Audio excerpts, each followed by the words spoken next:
The silver ship moved silently through the dark space around the third planet from the yellow star. Inside the observation deck, Kang Wu pressed his 4 fingers against the cold metal wall and watched the blue and green world spinning below. His large eyes reflected the planet's surface as he made notes on his data pad. This was survey mission number 412 for Kang Wu. He had visited many worlds in his 30 years as a xenobiologist for the Galactic Council. Most planets were empty. Some had simple plants. A few had small animals. Very few had anything that could think and build tools. Park Ji walked over to join him at the viewing window. Her tall, thin body moved with the careful grace that all members of their species showed. She carried a cup of warm nutrition liquid and offered it to Kang Wu. "What do the initial scans show about this world?" Park Ji asked in their soft musical language. Kang Wu took the cup and pointed down at the planet's surface. "The readings are very strange. This world should be dead. The climate data shows it has ice ages every 100,000 cycles. There are massive storms. The ground shakes often. Many large predators hunt in packs." "Yet the bioscanners detect thinking creatures," Park Ji said. "Yes. The scanners show a species that walks on 2 legs like us. They use simple tools. They make fire, but they should not exist on such a dangerous world." Kim Nari entered the observation deck, carrying her equipment cases. She was their expert on primitive cultures and had studied over 200 different species in their early development stages. Her scales showed the deep blue color that meant she was excited about new discoveries. "I have been reading the preliminary data about these creatures," Kim Nari said as she set down her cases. "They are called humans according to our translation protocols. The interesting thing is how they survive." Kang Wu turned away from the window. "What makes them different from other primitive species we have studied?" Kim Nari activated her portable display unit. Images of the planet's surface appeared in the air between them. The pictures showed groups of the human creatures moving across open grasslands. They carried long pointed sticks and walked in organized lines. "Look at their movement patterns," Kim Nari pointed to the images. "Most primitive species stay close to safe areas. They hide when predators are near. They only hunt small, weak animals." The images changed to show humans tracking a massive brown creature with long, curved teeth. The humans followed behind the giant animal for what appeared to be many days. "These humans do the opposite," Kim Nari continued. "They follow the largest, most dangerous animals. They travel far from any shelter. They seem to have no fear." Park Ji leaned forward to study the images more carefully. "Perhaps they are simply not intelligent enough to understand danger." "That was my first thought too," Kim Nari said. "But watch this." The display showed humans setting up what appeared to be a complex trap. They dug holes in the ground and covered them with branches and grass. They positioned group members at specific locations around a watering area. When a large predator came to drink, the humans worked together to drive it toward their trap. "This requires planning," Kim Nari explained. "They must communicate complex ideas. They must understand the behavior of their prey. They must coordinate timing across multiple individuals." Kang Wu felt the familiar sensation of confusion that came when discovering something that did not fit established scientific knowledge. In all his years of study, primitive species followed predictable patterns. They developed slowly. They avoided risk. They only became bold after they developed advanced tools and weapons. There must be an explanation. Kang Wu said, "Perhaps their world was more peaceful in the past, and they are recently adapting to new dangers." Li Bo entered the observation deck at that moment. She was their behavioral analyst and had been studying the long-term data about this planet. Her expression showed the signs of someone who had discovered disturbing information. "I need to share something with all of you," Li Bo said. Her voice carried the tone that meant serious concern. I have been analyzing the geological and climate data for this world going back 1 million cycles. She activated her own display device. Charts and graphs appeared showing temperature changes, asteroid impacts, and volcanic activity over vast periods of time. This planet has experienced 12 major extinction events in the past million cycles. Lebo said, each event should have killed all complex life, yet the human species has survived every single one. The observation deck became very quiet. All 4 team members stared at the data in front of them. That is impossible, Park Ji said finally. No species can survive that many extinction-level events. The data does not lie, Lebo replied. Ice ages that lasted 50,000 cycles, volcanic eruptions that blocked out the sun for decades, asteroid impacts that killed 90% of all life on the planet. The humans lived through all of it. Kang Wu felt a chill that had nothing to do with the ship temperature. In all the galaxy, no known species had survived even one major extinction event without advanced technology. Most civilizations with space travel and energy weapons could not guarantee their survival if their home world faced such disasters. We need to study them more closely, Kim Nari said. This changes everything we know about species development. I agree, Kang Wu said. But we must be very careful. If these humans can survive what destroys advanced civilizations, we need to understand how before we make contact. Li Bo was still studying her data displays. There is something else. The human population is growing. They are spreading to new areas of the planet. Most species become smaller and weaker after major disasters. These humans seem to become stronger. The 4 aliens looked down at the blue-green world spinning below their ship. Somewhere on that dangerous planet, a species that should not exist was not just surviving but thriving. They had come expecting to study simple primitives. Instead, they had found something that challenged everything they believed about life in the universe. Kang Wu made the decision that would change the course of their mission. We stay and observe until we understand what makes these humans different, he said. Set up long-term monitoring stations. I have a feeling we are about to witness something unprecedented in galactic history. The morning sun cast long shadows across the frozen grassland as the alien observation team watched from their hidden position high above the planet's surface. Kang Wu adjusted the viewing equipment to focus on a small group of humans moving slowly across the white landscape below. There are only 12 of them, Park Ji said as she counted the figures through her scanner. They are following tracks in the snow that lead toward that group of massive creatures. Kim Nari checked her data pad and frowned. Those large animals are what the humans call mammoths. Each one weighs more than 20 humans combined. They have thick fur and tough skin. Their tusks can pierce through solid wood. The team watched as the humans followed the mammoth tracks for hours without stopping. The temperature readings showed the air was cold enough to freeze water solid. The wind blew snow in thick clouds that made it hard to see more than a few steps ahead. They should turn back, Li Bo said. No primitive species hunts prey that is 10 times larger than themselves. It violates every survival instinct. But the humans did not turn back. They continued walking through the deep snow even as the day grew colder. The alien observers used their advanced sensors to track both the humans and the mammoths they were following. The mammoth herd is moving toward a narrow valley, Kang Wu reported. The humans seem to know where the animals are going, even though they are still far behind.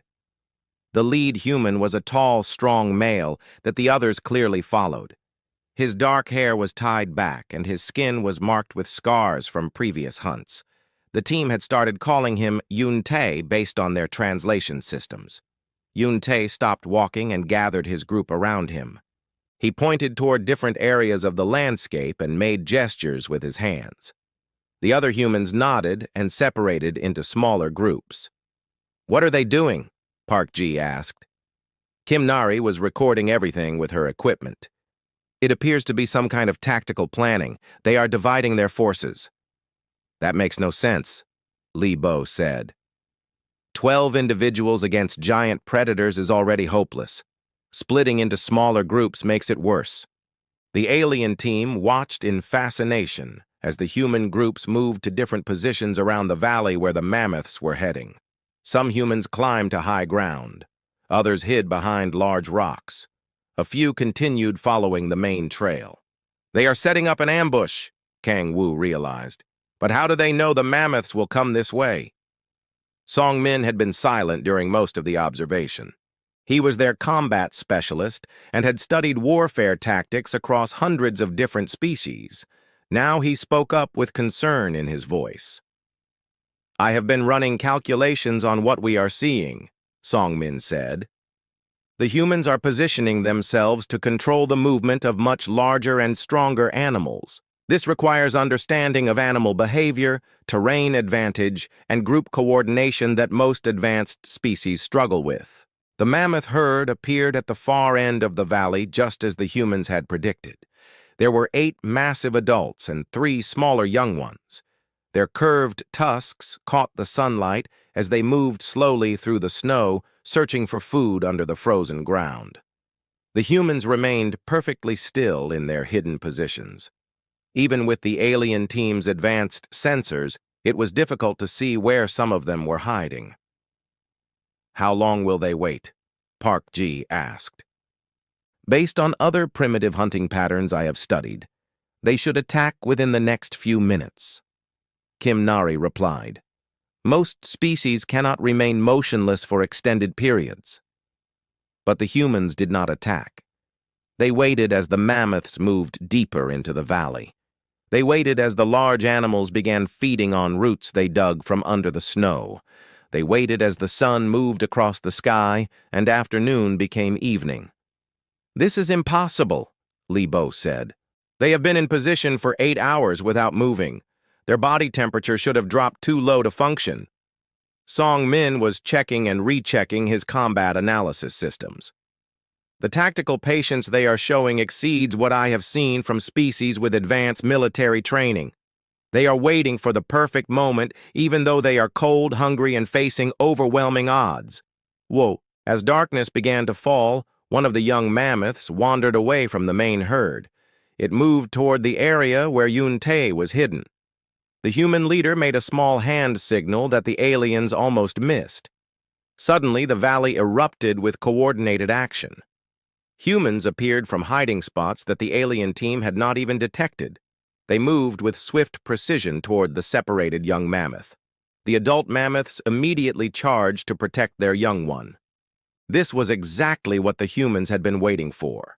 As the massive animals thundered forward, they ran directly into carefully prepared traps. Sharpened wooden stakes had been placed in the ground and covered with snow. Ropes made from plant fibers were stretched between rocks at exactly the right height to tangle mammoth legs. Humans with long spears appeared on high ground, where the charging animals could not reach them. They turned the mammoth's protective instincts against them, Song Min said with amazement in his voice. They used the animals' own strength and speed to drive them into prepared killing zones.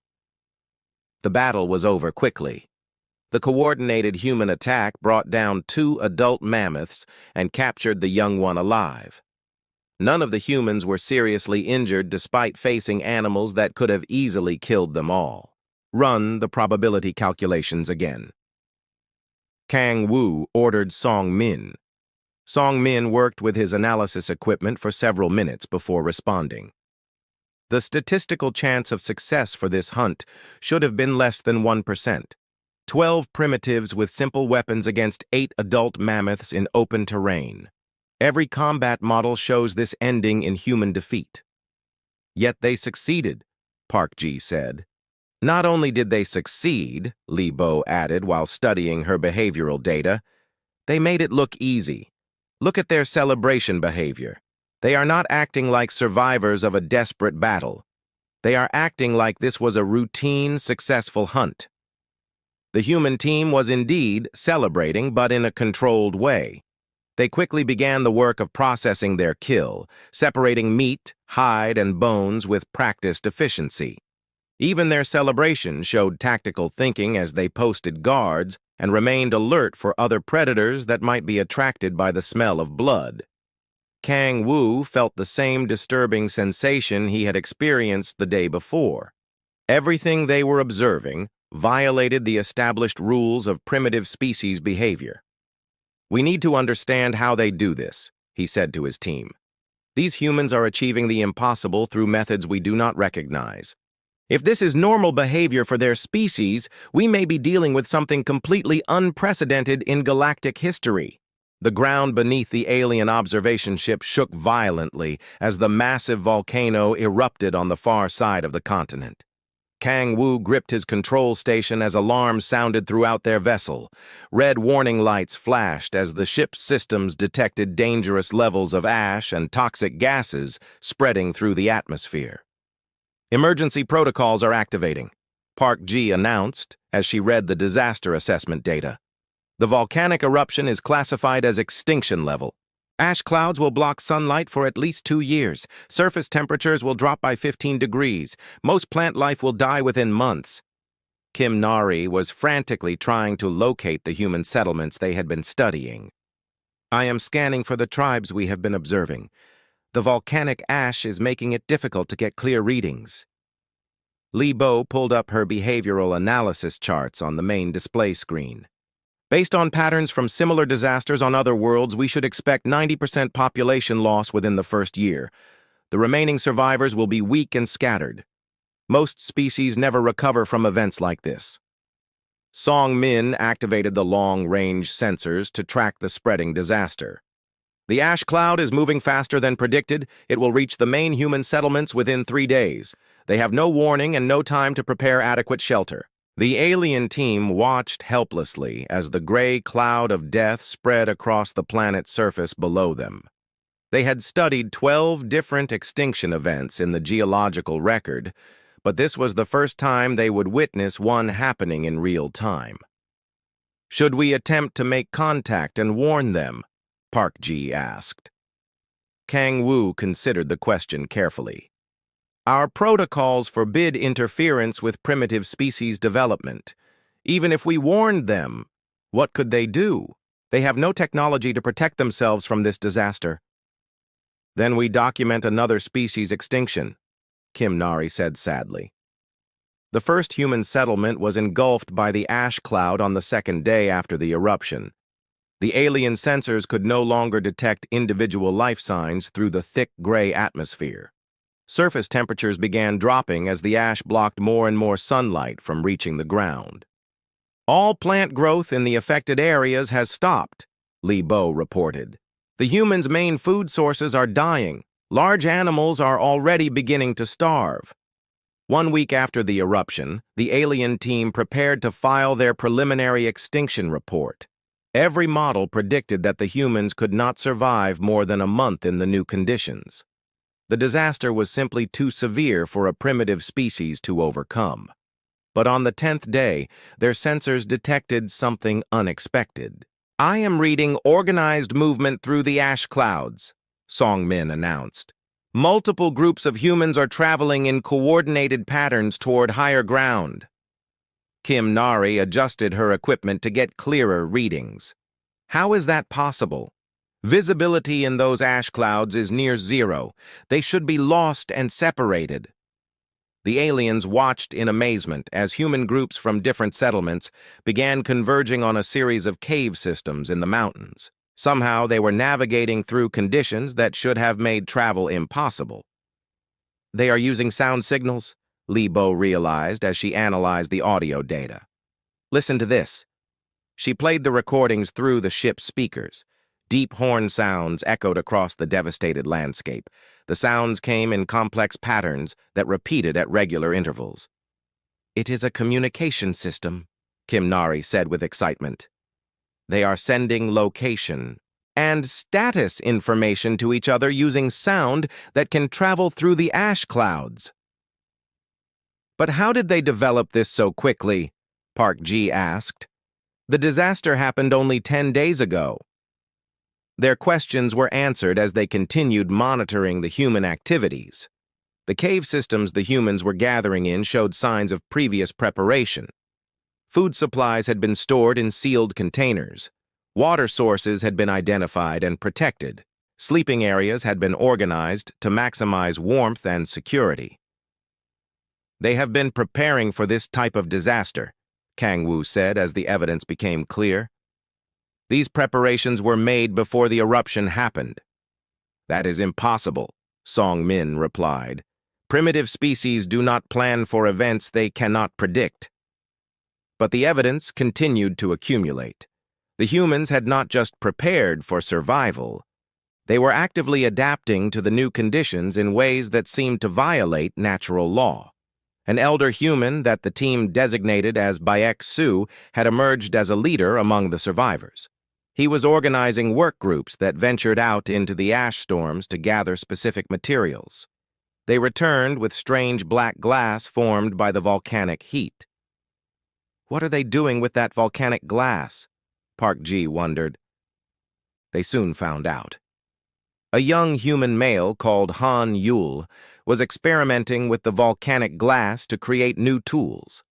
The glass was harder and sharper than anything the humans had used before. Within days, they had weapons and cutting implements that were superior to their previous stone tools. "They are not just surviving the disaster," Kim Nari observed.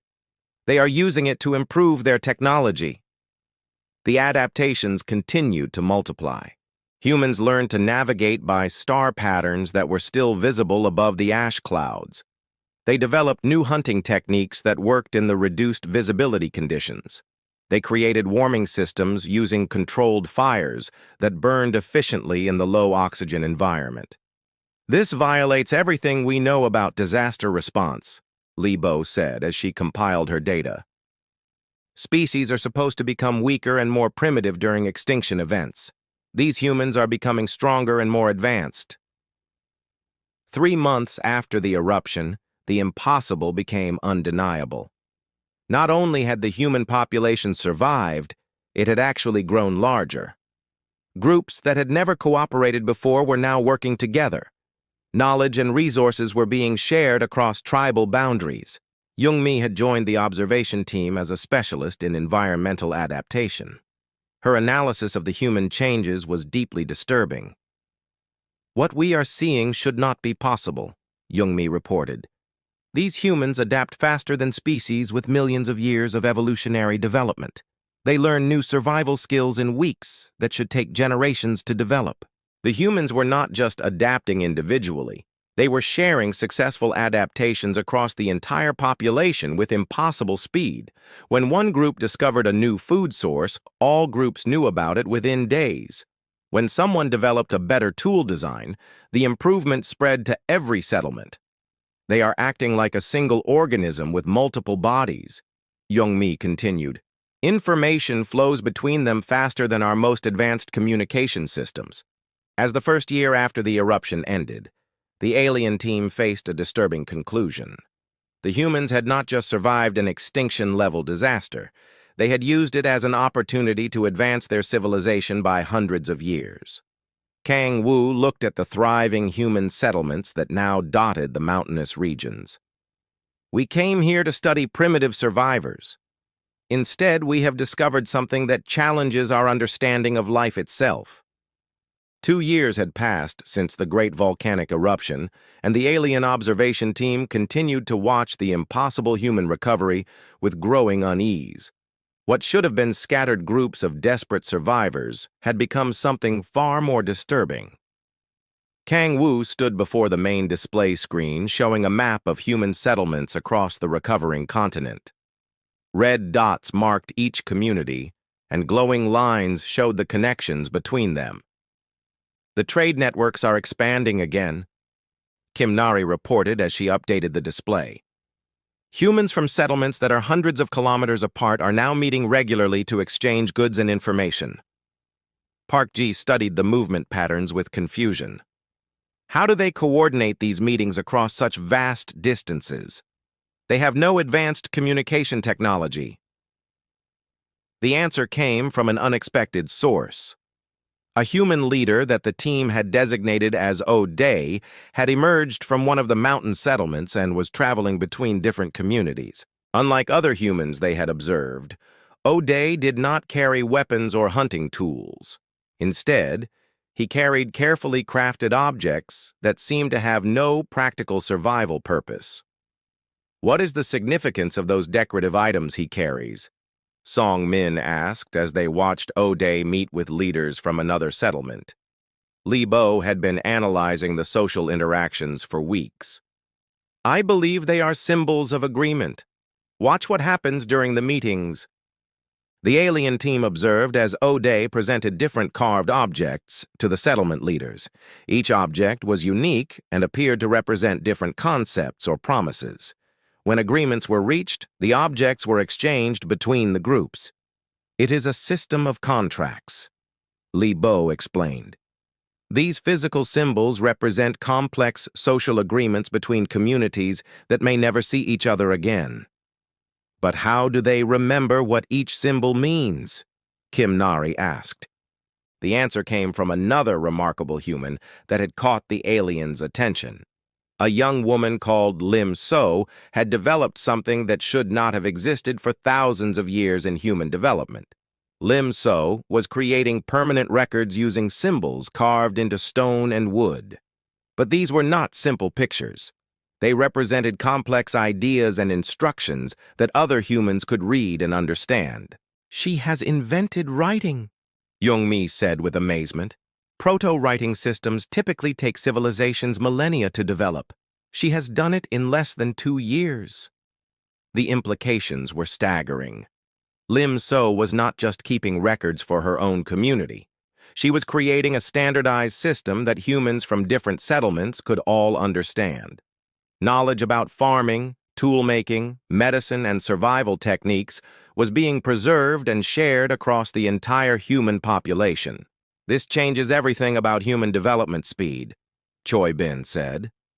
Choi Bin was their sociologist and had been studying human cultural evolution. "Most species require hundreds of generations to develop complex social structures. These humans are doing it within single lifetimes." The alien team watched as O'Day and Lim So worked together to create something unprecedented in primitive species development. They were establishing a network of agreements between settlements that included shared defense, resource sharing, knowledge exchange, and mutual support during disasters. "They are creating a confederation," Choi Bin announced. "Multiple independent groups voluntarily joining together for mutual benefit while maintaining their individual identities. That level of political sophistication should not exist at their technological level," Park Ji said. But the sophistication continued to increase. The humans were developing specialized roles within their confederation. Some settlements focused on tool-making and traded their products for food from farming communities. Others became centers of learning where knowledge was collected and preserved. The alien team realized they were witnessing the birth of something that violated all known patterns of species development. The humans were not just surviving and adapting. They were creating social structures that most advanced civilizations struggled to maintain. "Look at this communication system they have developed," Li Bo said as she displayed her latest analysis. "Messages are being passed between settlements using a network of runners and signal fires. Information can travel across the entire continent in less than 10 days. The efficiency was remarkable. When one settlement discovered a new food source, all communities knew about it within days. When threats were detected, warning systems alerted everyone in the network almost immediately. When new technologies were developed, the innovations spread to every settlement before the next season. They are sharing knowledge faster than species with electronic communication systems," Youngmi observed. But the most disturbing development was still to come. The alien team discovered that the human confederation was not just growing larger, it was becoming more stable and resilient with each passing month. "Traditional theory says that larger social groups become less stable," Choi Bin explained. "More individuals means more conflicts, more communication problems, and higher chances of system breakdown." Yet the human system is becoming stronger as it grows, Kang Wu replied. The reason became clear as they studied the Confederation's response to challenges. When conflicts arose between settlements, O'Day and other leaders had developed peaceful resolution methods that actually strengthened relationships instead of weakening them.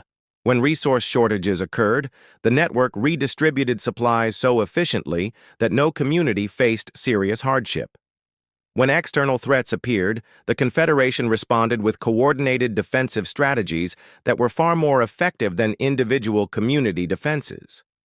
They have solved the fundamental problem of large-scale social organization, Choi Bin said with growing alarm.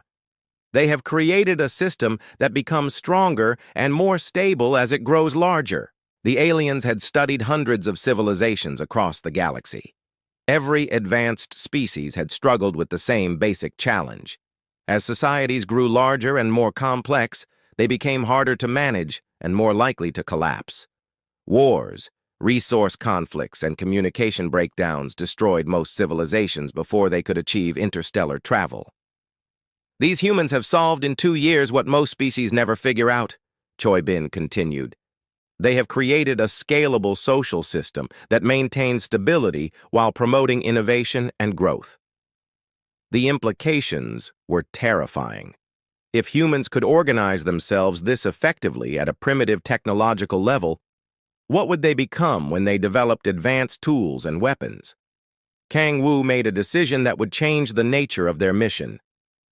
We need to understand exactly how their social system works. This is no longer just scientific curiosity. If these humans continue developing at this rate, they may become a factor in galactic politics sooner than anyone expects. The alien team began intensive study of human social interactions, political structures, and communication systems. What they discovered would challenge everything the Galactic Council believed about species development and the requirements for building stable civilizations. As they watched O'Day and Lim worked together to expand their confederation to include even more settlements, the aliens realized they were no longer observing primitive survivors. They were watching the birth of something that might one day challenge the established order of the galaxy itself. The humans had taken a planet-killing disaster and used it as the foundation for building a civilization that operated by rules no other species had ever discovered. 5 years had passed since the alien observation team first arrived at the third planet of the Yellow Star system. What had begun as a routine survey mission had become the most important scientific investigation in Galactic Council history.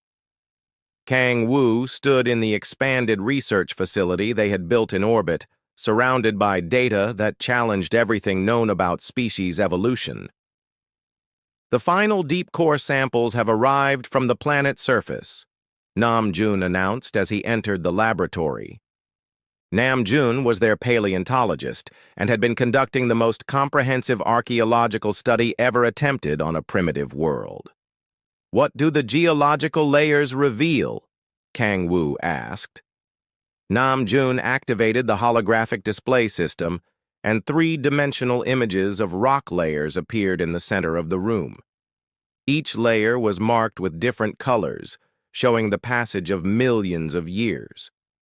The evidence is undeniable, Namjoon said, as he pointed to specific layers in the display. Humans have not just survived the recent volcanic eruption, they have survived at least 15 major extinction events over the past 2 million years. The other team members gathered around the display as Namjoon highlighted each disaster layer. Impact craters from massive asteroids, volcanic ash deposits from super eruptions, ice age formations from climate shifts. Each event should have wiped out all complex life on the planet. But look at this, Namjoon said as he zoomed in on the layers immediately following each disaster. In every case, human artifacts appear in the recovery layers. Stone tools, fire sites, organized settlements. They did not just survive these events, they thrived after them. Park Ji studied the data with growing disbelief. 15 extinction events. That means humans have faced planet-killing disasters on average every 130,000 years for 2 million years. And survived every single one, Li Bo added. But Namjoon had more disturbing evidence to share. The archaeological record shows something even more remarkable. Each time humans survived an extinction event, their technology and social organization advanced significantly in the following period. The holographic display changed to show human development timelines. After each major disaster, there were clear improvements in tools, settlements, and population organization. They are using extinction events as evolutionary catalysts, Young-mi said as she analyzed the patterns. Most species are set back by disasters. Humans use them to accelerate their development. Namjoon nodded and brought up his most shocking discovery. I found evidence of 2 specific human leaders from approximately 50,000 years ago. The geological record shows they led their people through what appears to have been a nuclear winter scenario. The display showed evidence of a massive asteroid impact that had created a global dust cloud lasting several years. Surface temperatures had dropped below freezing across the entire planet. Most large animals had died of starvation. These 2 humans, who I have designated as Ko-Rim and Seo-Wan based on carved symbols found at their sites, appear to have organized survival strategies that kept their population alive through 6 years of continuous winter. The evidence was overwhelming. Organized food storage sites, underground shelter systems, carefully managed fire systems that maximized heat while conserving fuel, advanced hunting techniques adapted for the changed environment. They planned for a disaster that had never happened before in their experience, Namjoon continued. They prepared for conditions that should have been impossible to predict or understand. Choi Bin had been analyzing the social implications of the archaeological evidence. The population organization during these ancient disasters shows the same patterns we observed during the recent volcanic eruption. Rapid information sharing, efficient resource distribution, and accelerated technological development. This is not learned behavior, Young-mi said with alarm. This is genetic. Humans are evolutionarily programmed to use disasters as opportunities for advancement. The implications were staggering. Every other known species in the galaxy became weaker and more primitive when faced with major disasters. Humans became stronger and more advanced. It was a completely unprecedented evolutionary strategy. There is more, Namjoon said as he brought up his final set of evidence. The archaeological record shows that humans have not just survived natural disasters. They have survived several events that appear to be artificial. The display showed evidence of massive explosions that had created perfectly circular crater patterns, energy signatures that did not match any known natural phenomenon, destruction patterns that suggested the use of advanced weapons. These appear to be attack sites, Song-min said as he analyzed the military implications. Someone or something has tried to eliminate humans using weapons technology. Multiple times? Namjoon confirmed. I count at least 4 separate incidents over the past 1,000,000 years where humans appear to have been targeted by artificial weapons of mass destruction. And survived every attack, Kang Wu said quietly. The alien team stood in silence as they processed the full implications of what they had discovered.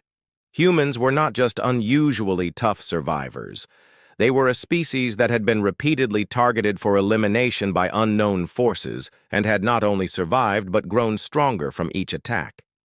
We need to identify who was responsible for these attacks, Park Ji said. Namjoon brought up his analysis of the weapon signatures. Based on the energy patterns and destruction methods, these attacks were carried out by at least 3 different technological civilizations over the past 1,000,000 years. 3 different species tried to wipe out humans and failed, Song-min said. Where are those attacking species now? Li Bo asked. Namjoon checked his long-term galactic records. All 3 civilizations are extinct. They disappeared from the galactic record within a few thousand years after their attacks on the human world. The observation deck became very quiet as the full horror of the situation became clear. Not only had humans survived repeated attempts at genocide, but their attackers had subsequently been destroyed. Could the humans have been responsible for eliminating their attackers? Kang Wu asked.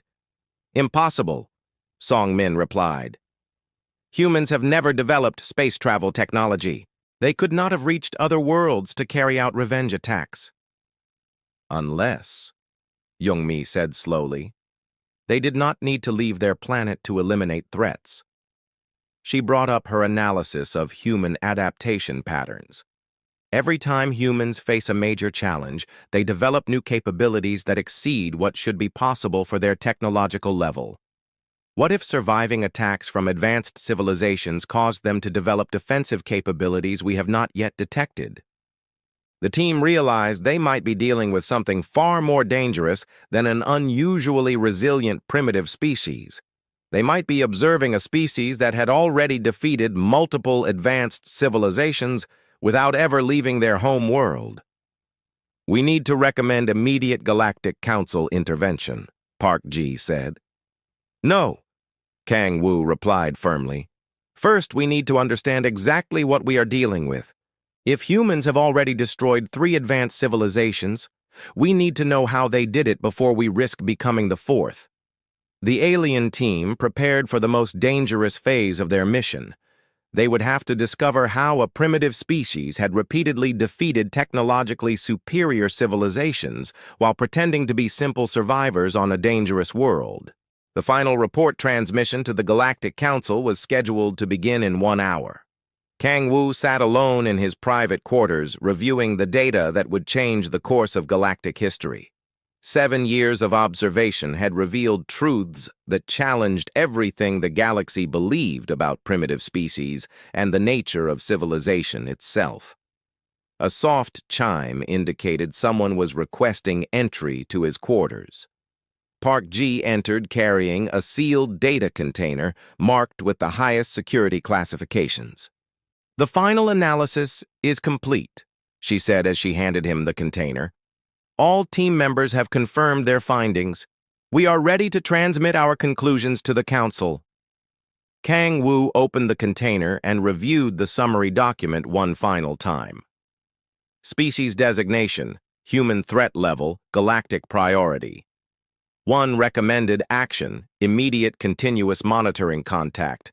Protocols, forbidden under any circumstances. Are we certain about these conclusions? Kang Wu asked. The evidence is overwhelming, Park Ji replied. Humans represent a completely unprecedented evolutionary development. They violate every known rule about species survival, development, and civilization building. The rest of the observation team gathered in the communications center for the final transmission. Each member carried the weight of discoveries that would disturb the peaceful order of galactic civilization. Council Command, this is Research Team 7 reporting final conclusions from Survey Mission 412. Kang Wu began the transmission. We have observed a species designated as human for 7 standard years. Our initial assessment of primitive survivors was incorrect. Humans represent a potential existential threat to galactic stability. He paused to let the significance of his words register with the council members who would be receiving the transmission. Humans have survived 15 major extinction events over 2 million years. Each disaster made them stronger rather than weaker. They adapt to challenges faster than any known species and share successful adaptations across their entire population within single generations.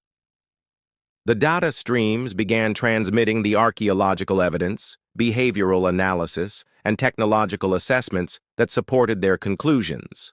More disturbing, humans have survived at least 4 targeted genocide attempts by advanced civilizations.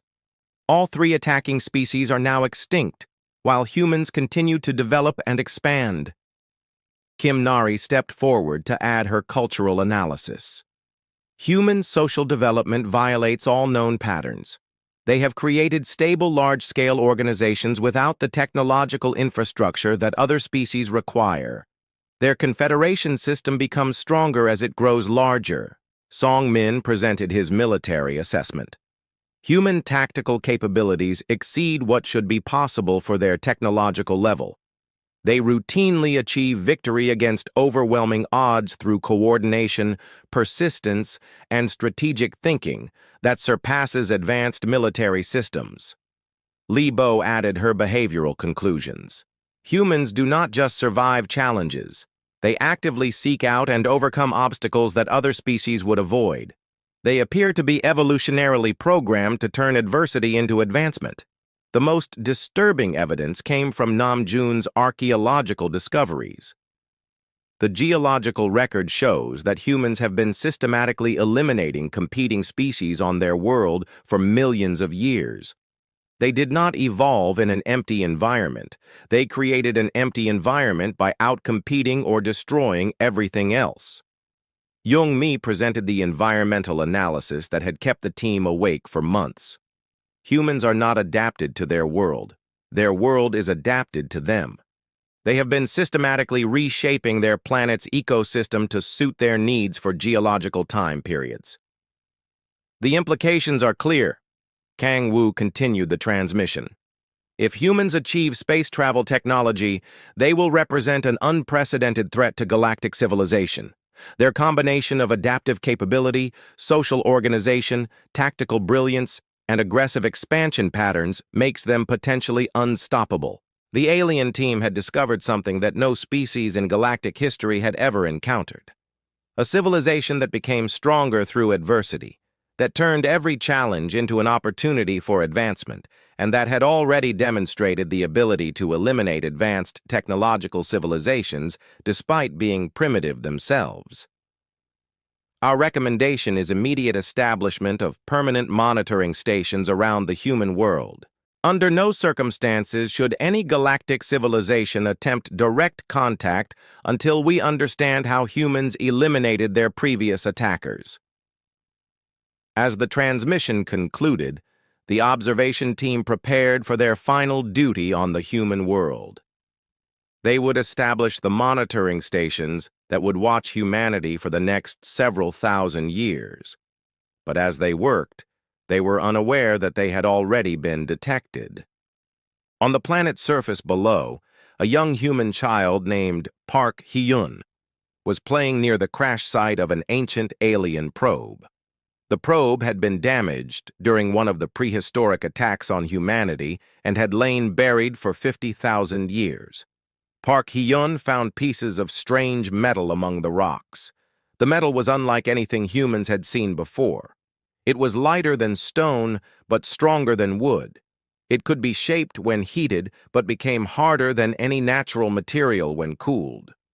The child began experimenting with the alien metal, unaware that he was taking the first steps toward developing technology that would allow humanity to leave their world and explore the galaxy. Above in orbit, the alien monitoring stations powered up their sensors and began their eternal watch. They would observe and record everything humans did, waiting for signs that the species was developing space travel capabilities. What they did not realize was that they had already provided the catalyst for that development by leaving their technology where humans could find it. The final entry in Kang Wu's personal log captured the fear that haunted every member of the observation team. We came here to study primitive survivors and discovered something that challenges the fundamental order of galactic civilization. Humans represent everything we thought was impossible. They thrive on adversity, grow stronger through conflict, and have already demonstrated the ability to eliminate species far more advanced than themselves. The question is not whether humans will eventually reach the stars. The question is whether galactic civilization will survive when they do. We have established monitoring stations to watch for signs of human space technology development. But I fear we are not observers preparing for a distant future threat. We may be witnesses documenting the final years of galactic peace. If humans can eliminate advanced civilizations while trapped on a single world, what will they be capable of when they have access to the resources of an entire galaxy? May the Council have wisdom in deciding how to respond to this unprecedented challenge. The age of human expansion may be beginning, and none of us know what that will mean for the future of intelligent life in the galaxy. The transmission ended, and the alien observation team settled in for their long watch. Below them, humanity continued its relentless development, unaware that their every action was being recorded by species that viewed them as the greatest threat the galaxy had ever faced. Park Hyun continued playing with the strange metal, beginning experiments that would lead to discoveries that would change everything. The final phase of human development was about to begin, and the galaxy would never be the same.